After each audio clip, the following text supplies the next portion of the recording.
ఓం మహాగణాధిపతయే నమః. ఓం గురుభ్యో నమః. ఓం శ్రీమాత్రే నమః. అరుణాం కరుణాతరంగితాక్షీం ధృతపాశాంకుశపుష్పబాణచాపాం అనిమాదిభిరావృతాం మయూకైః అహమిత్యేవ విభావయే భవానీం. శ్రీమాత్రే నమః. ప్రేక్షకులకి ఆ లలితాంబిక అమ్మవారి యొక్క అనుగ్రహం పరిపూర్ణంగా కలగాలని మనస్ఫూర్తిగా కోరుకుంటూ మనం ఈరోజు అసలు ఏ రాశి వారికి వాస్తుపరంగా ఎటువంటి విషయాల్లో జాగ్రత్త తీసుకోవాలి. కాకపోతే చాలామంది తెలియక ఈ రాశి ఈ నక్షత్రం అయితే ఈ డైరెక్షన్లో ఉండాలేమో అనుకుంటారు. అది అసలు ఆ డైరెక్షన్ రాశి నక్షత్రాన్ని బట్టి డిసైడ్ చేయకూడదు. కాకపోతే దశను బట్టి మీకుండే గ్రహం ఏ మహాదశ నడుస్తుందో అది ఎలా ఉందో దాన్ని బట్టి కూడా మనకి గృహంలో తత్ సంబంధించిన దిశల వల్ల కొంత ఇబ్బంది పడుతూ ఉంటాం. దాని గురించి ఇప్పుడు మనం పూర్తి ఇన్ఫర్మేషన్ తెలుసుకుందాం. అయితే ఈ విషయాలు చెప్తుంది నేనైనప్పటికీ కూడా చెప్పిస్తుంది సాక్షాత్ లలిత అమ్మవారిగా భావిస్తూ ఒక్కొక్కటిగా తెలుసుకుందాం.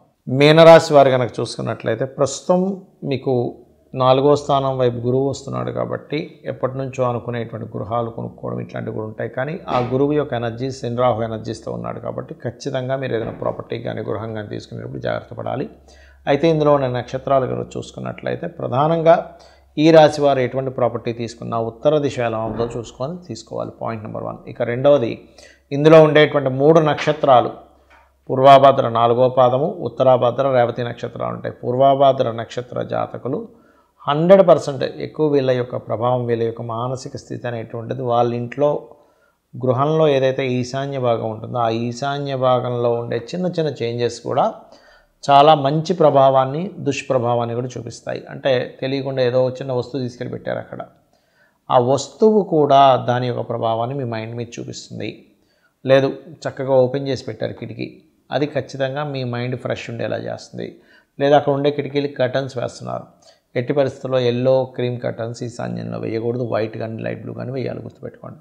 ఇక మిగిలిన 2 నక్షత్రాల్లో ఉత్తరాభాద్ర నక్షత్ర జాతకులు ప్రధానంగా మీరు తీసుకోవాల్సిన జాగ్రత్త ఏంటంటే ఈశాన్యము చూసుకోవాలి, పడమర కూడా చూసుకోవాలి.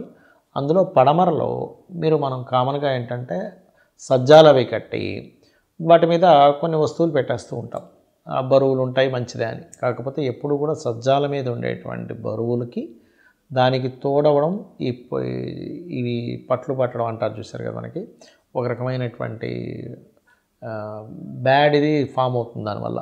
కాబట్టి ఎప్పుడు కూడా సాలి అవన్నీ వచ్చినప్పుడు తీసేసేయాలి. సాలి పురుగులు అక్కడికి వచ్చేసి మొత్తం ఇదైపోతూ ఉంటుంది, సాలిగుళ్ళు కడుతూ ఉంటాయి, అవి ఖచ్చితంగా తీయాలి. ఉత్తరాభాద్ర నక్షత్రం వల్ల అయినట్లయితే దానికి ఎఫెక్ట్ వీళ్ళ యొక్క లైఫ్లో గెయిన్స్ అండ్ ప్రాఫిట్స్ మీద పడుతూ ఉంటుంది. ఇక ఆఖరిగా ఆశ్లేష నక్షత్ర జాతకులకి అధిపతి బుధుడవుతాడు.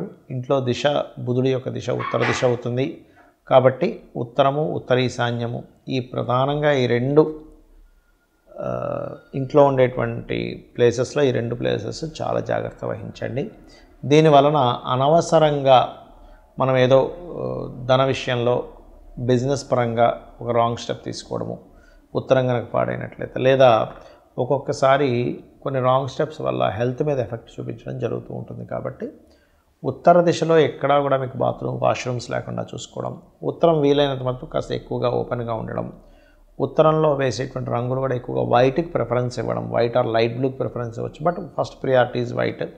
ఉత్తరం ఎక్కువ వెలుతురు ఉండేలా చూసుకోండి. ఉత్తరే నిధి సంస్థితం అన్నారు కాబట్టి కొంత మనీని మీరు ఒక చిన్న బాక్స్లో కొంత మనీ పెట్టి ఉత్తరంలో పెట్టినా కూడా మీ యొక్క ఫైనాన్షియల్ గ్రోత్ అనేటువంటిది పెరుగుతూ ఉంటుంది. అదేవిధంగా మీరు ఎప్పుడైనా ఏదైనా ప్రాపర్టీ తీసుకునేటప్పుడు కూడా ఖచ్చితంగా మీరు వాయువ్యం ఎలా ఉంది, వాయువ్యం చెక్ చేసుకొని తీసుకోండి, అన్ని విధాలా బాగుంటుంది. చాలామంది వాస్తు అంటే కూల్చేసేయాలి, విరగొట్టాలి, పగలగొట్టాలనుకుంటారు. అసలు అలా కానే కాదు. నేను స్టెప్ బై స్టెప్గా చెప్తాను అసలు వాస్తు చూసుకునే విధానం ఏంటనేది.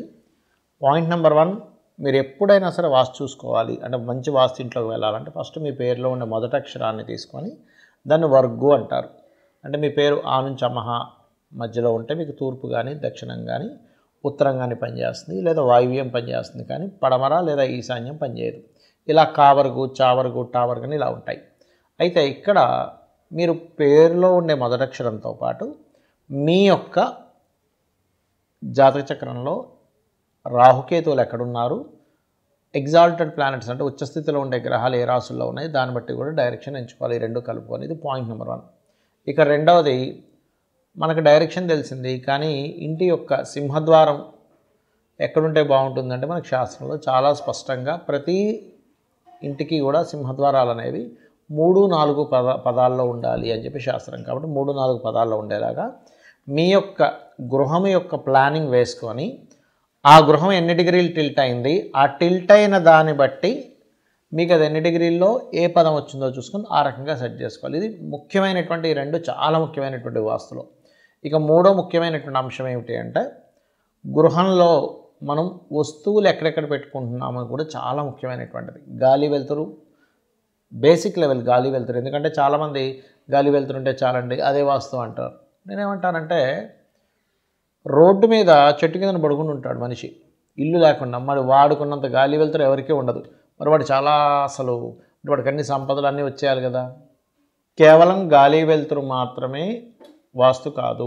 కేవలం గాలి వెలుతురే బాగుంటే సరిపోతుంది అనుకుంటే విశ్వకర్మ ప్రకాశిక కానీ అనేకమైన గ్రంథాల్లో అన్ని శ్లోకాలు, అన్ని క్యాలిక్యులేషన్స్, పద విభజన, అదేవిధంగా మనకి ఏ దేవతలు ఎక్కడ ఉంటారు, 9 గ్రహాలు 8 దిక్కులు ఎలా ఉంటాయి, అష్టదిక్పాలకులు ఏంటి, వాళ్ళు ఇచ్చేటువంటి ఫలితాలు ఏంటి, ఇవన్నీ కూడా చెప్పరు. కేవలం గాలి వెలుతురు ఉంటే ఒక శ్లోకంలో పుస్తకం అయిపోయేది. ఇక మరొక విషయం ఏంటంటే మీరు ఇంట్లో ఏ వస్తువు ఎక్కడ వాడుతున్నారు, ఎటువైపు ఎటువంటి రంగులు ఉన్నాయో కూడా చాలా ముఖ్యమైనటువంటిది. ఇంటిని ఎనర్జైజ్ చేయడానికి గుర్తుపెట్టుకోండి. ఆ రకంగా ఎప్పుడు కూడా గృహంలో మీకు నడుస్తున్న మహాదశను బట్టి కూడా ఉంటుందండి. అంటే మీకు తెలియకుండానే ఉదాహరణకి రవి నుంచి కేతు వరకు తీసుకుందాం. దశల్లో రవి దశ నడుస్తుంది, కానీ మీ జన్మజాతకంలో రవి పాడయ్యాడు. ఇంకాస్త మీరు ఈస్ట్ డైరెక్షన్లో వెళ్ళినటువంటి ఇల్లు ఈస్ట్లో ఉండే ఇది సరిగ్గా లేదు అంటే ఈస్ట్లో మొత్తం బాగా తగ్గిపోవడం, స్థలము వెస్ట్లో పెరిగిపోవడం జరుగుతుంది. అప్పుడు ఆ ఈస్ట్ అనేది సన్కి సంబంధం కాబట్టి కమ్యూనికేషన్స్ దెబ్బతినడం, సోషల్ కమ్యూనికేషన్స్, పూర్వస్తు సభాగర్ అన్నారు కాబట్టి అటువంటి ఇబ్బంది అనేది జరుగుతూ ఉంటుంది. అలా కాకుండా చంద్రమహాదశ నడుస్తుంది. ఉదాహరణకు చంద్రుడు బాగుంటే ఫైన్, ఒకవేళ పాడయ్యాడు అది మనసుకి సంబంధం కాబట్టి మీరుండే ఇల్లు కూడా వాయువ్య దిశ ఏదైనా తేడా ఉన్నట్లయితే వాయువ్య దిశ వల్ల మీకు ఇంకొంచెం ఏమైపోతుంది, అది ఆల్రెడీ మహాదశ ఇబ్బంది ఉంది, దాంతోపాటు వాయువ్యం కూడా దోషం ఏర్పడింది, వాయువ్యానికి చంద్రుడు కాబట్టి అది ఇంకొంచెం మానసిక స్ట్రెస్ని, అనాలోచితంగా కొన్ని నిర్ణయాలు తీసుకునేటిస్తూ ఉంటుంది. అదే మీకు కుజ మహాదశ నడుస్తుంది, కుజుడు బాగుంటే ఫైన్, భూముల ద్వారా బాగా కలిసి వస్తుంది, కానీ పాడయ్యాడు, అప్పుడు సౌత్ చెక్ చేసుకోవాలి. ఎందుకంటే సౌత్కి కుజుడు కారకుడు దక్షిణానికి. సో దక్షిణం బాగా పెరిగిపోయినా, దక్షిణంలో బాత్రూమ్స్ ఉన్నా, ఇది మీకు ప్రధానంగా కెరీర్ మీద దెబ్బతీస్తుంది. అదేవిధంగా ఉదాహరణకి మీకు బుధుడి యొక్క మహాదశ నడుస్తుంది. బుధుడు ఉత్తరానికి కారకుడు, అంటే ధనానికి, వ్యాపారానికి, వీటికి కారకుడు. సో ఉత్తరంలో బాత్రూమ్స్, వాష్రూమ్స్ ఉన్నటువంటి ఇళ్లలో ఉంటే బుధ మహాదశ నడుస్తున్నందుకు ఇంకా ఇబ్బంది పడతారు, తప్పితే అది పెద్దగా మీకు సపోర్ట్ చేయదు. అంటే బ్లాకేజెస్ ఏర్పడుతుంటాయి. అంటే మనకుండే దశను బట్టి మనం ఆ గృహంలో ఆ యొక్క గృహ అధిదేవతలు, గ్రహదేవతలు అక్కడ బ్లాకేజ్ ఏర్పడినప్పుడు అది మరింత స్ట్రెస్కి గురి చేస్తుంది. అదేవిధంగా గురు మహాదశ నడుస్తుంది. అప్పుడు ఈశాన్యం అనేటువంటిది చాలా కీన్గా ఉండాలి. ఎందుకంటే ఈశాన్యంలో బరువులు పెట్టేసి ఈశాన్యం కట్ అయిపోయి ఈశాన్యంలో బాత్రూమ్స్ ఉంటే ఏమవుతుందంటే అనాలోచితమైన నిర్ణయాలు, అనవసరంగా ఏవేవో పూజలు. అంటే ఒక ఇంట్లో కూర్చొని చక్కగా నామస్మరణ చేయాల్సింది ఎవరో ఫేక్ వాళ్ళని కనెక్ట్ అయ్యి వాళ్ళతో లక్షలు పెట్టి పూజ చేసుకోవడం, ఇలాంటి తప్పిదాలు జరుగుతూ ఉంటాయి. ప్లస్ సంతానం మీద కూడా ఎఫెక్ట్ పడుతుంది అది.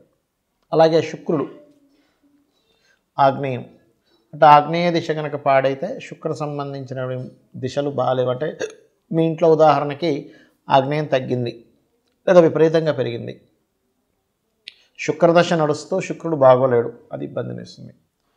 అలాగే మరొక విషయం ఏంటంటే ఆగ్నేయం తర్వాత చూసుకోవాల్సింది ప్రధానంగా ఇక్కడ శుక్ర మహాదశ తర్వాత శని దశ తీసుకుందాం. శని అంటే పడమర కారకుడు కాబట్టి వెస్ట్ విపరీతంగా పెరిగింది లేదా వెస్ట్ సెంటర్లోనే బాత్రూమ్స్ పెట్టారు, అది దోషాన్ని ఇస్తుంది. అలాంటప్పుడు ఏమవుతుంది, మీరు లైఫ్లో ఏదైతే బెనిఫిట్స్ పొందలేకపోతుంటారు. రాహుకేతువులు తీసుకుంటే రాహు అయితేనేమో నైరుతిని చూసుకోవాలి, నైరుతి దిశ బాగుందో లేదో, రాహు మహాదశ నడిచేటప్పుడు కేతువు అయితే ఈశాన్యం. ఈ రకంగా మన మహాదశలకి మన జన్మజాతకంలో 4th లార్డ్ ఎలా ఉన్నాడో అనే దాన్ని బట్టి ప్రధానంగా చూసుకుంటూ ఇంట్లో ఎంతసేపు కూడా అంటే ఒకటే గుర్తుపెట్టుకోండి, చిన్న చిన్న వస్తువుల మార్పు కూడా మనం అబ్జర్వ్ చేస్తుండాలి. దానివల్ల కూడా దాని ప్రభావం ఉంటుంది. అయితే ఇంట్లో నిత్య దీపారాధన కనుక చేస్తూ ఉన్నట్లయితే ఇంట్లో ఎనర్జీ బ్యాలెన్స్డ్గా ఉండి ఆ ఇంట్లో ఉండేవాళ్ళు చాలా సంతోషకరంగా ఉంటారు. శ్రీమాత్రే నమః.